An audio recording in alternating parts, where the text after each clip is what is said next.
Hey everybody, I hope y'all doing well today. I'm feeling a little bit better. I actually got the doctor to call me in some antibiotics, so maybe I'll be feeling a whole lot better soon.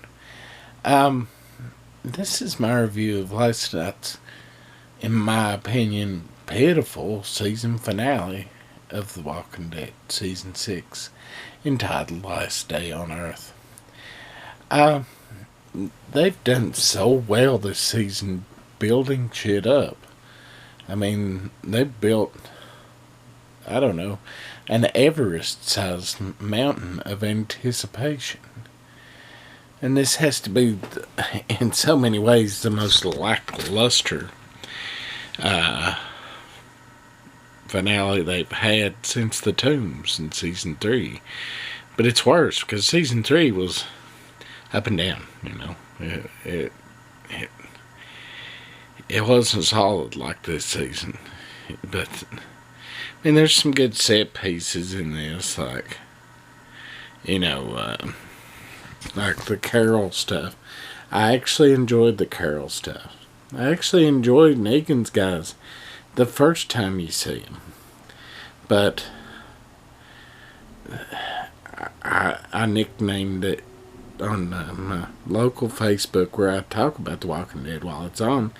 I nicknamed this episode The Turning Dead. They didn't have to show every time that they turned. They just didn't. I mean, twice would have been enough. That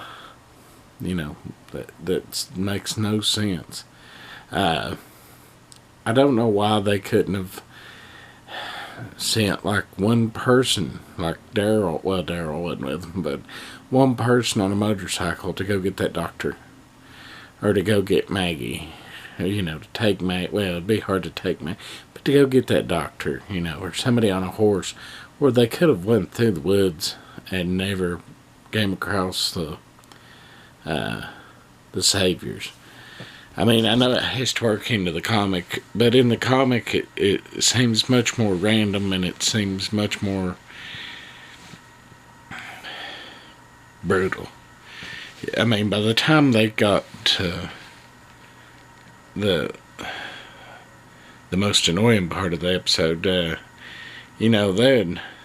we'd went, at least once, twice, like 3 to 4 times of them going back and forth. And fuck AMC, you had us all by the short and curlies, as Abraham would say.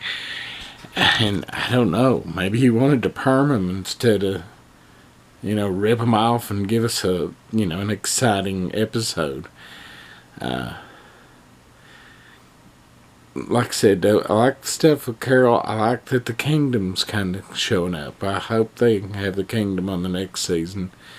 I hope they have Ezekiel and his line. I don't know how they're going to do that on there, but I hope they do. But really, yeah,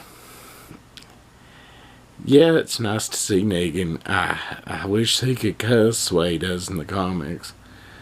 Just because it's, it just makes the character.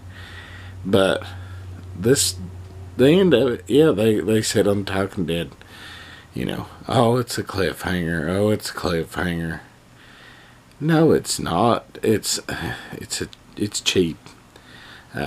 It's not building suspense. It's going to lose a lot of people. I'll still keep watching because I love the show that much. I suffered through the very bad ups and downs of season 2 when so many others left. But you don't tease a death for 15 episodes over, well, I mean, the first few episodes, 6 weren't teasing it, but at least the last episode of the first half, which was at least 7-8 months ago. So at least 8 months of teasing for you to then say, oh, we're going to have a cliffhanger. No, fuck you, AMC. Kill them. Then let us be mad about it. Whoever's been killed. So when it comes back, we get to see some revenge. But we feel that. Don't don't fuck us like that. I mean, you did, but I mean, hell, the most recent episode of iZombie, to me, was better than last night's finale of The Walking Dead. And that's saying something. I mean, I like iZombie, but it's nowhere near the same caliber of show normally. But just think before you do things sometimes, I guess.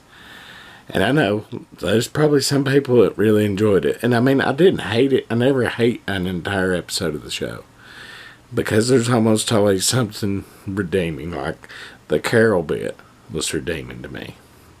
But there's so much wrong with this episode that you better make me shit my pants come October when the season 7 starts. That's all I got, folks. It's probably pretty fucking long. Like normal, I'm not going to edit it much. Small video for today. I have a YouTube gym, as always, tomorrow. And yeah. Next week, I'll do a Fear review of Fear the Walking Dead, because, yeah. But, you know, it has its own show. So we'll see y'all then. Bye.